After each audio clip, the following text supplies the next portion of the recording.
shared offices with Ed Bradley. When I had my daytime show, we were on the same floor with him, and it was terrific. We used to do elevator rides together. It was very funny. Joan Rivers, of course, knows what's very funny, and Ed Bradley's heart, she says, was as big as his sense of humor. Incredibly loved in the office. Now, after just 65 short years, he's gone after a recurrence of leukemia. Oh, so young. Yeah, wrong. He should have been 85, then you say goodbye. In a business where reporters often dance between many companies, Bradley smoothly waltzed at only one network home. This is the CBS Evening News with Katie Couric. Hi, everyone. We're beginning tonight with a very personal story. There are a lot of broken hearts here at CBS News. Ed Bradley died today of leukemia. He was 65 years old. 60 Minutes partner Leslie Stahl with the beginning of his important career. His nickname around here was Easy Ed. He made it look effortless.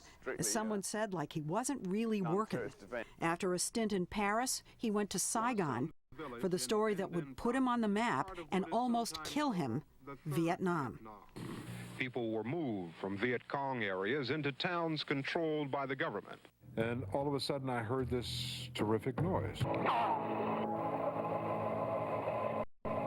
In a split second, when that mortar round landed behind the armored personnel carrier where I had been standing and exploded, when it hit, it blew me in the air and I hit the ground. Despite that brush with death, he stayed in Southeast Asia. Later, after American forces had left Phnom Penh, Bradley stayed.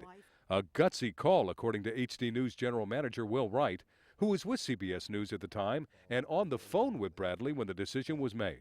Just keep in contact with him as the communists closed in on Phnom Penh, and he felt it was important that he told that story. And I was so impressed with the amount of courage he displayed in the face of what it could have been a life-threatening situation.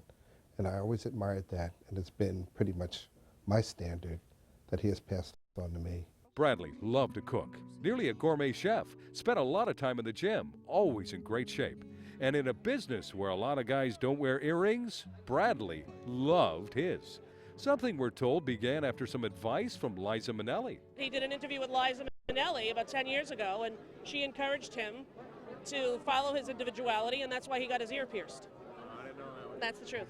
And there he was with that earring on opening night of Raisin in the Sun. This man who broke barriers in the news business now supporting Sean Combs' barrier-breaking run on Broadway. Ed, does this send a message to Broadway, do you think? Well, I sure hope so. I mean, if you look at the opening night crowd, and if it's successful and it continues to draw quite an audience, it says that theater by black playwrights and with black cast members will attract people, and particularly a younger audience, to Broadway. And Broadway needs a dose of that. He supported so many things. One of his last personal missions, to raise money for Hurricane Katrina victims. A guy who believed he could back when kids like him were told they couldn't. In high definition, Dave Barker-Voom, HD News, New York.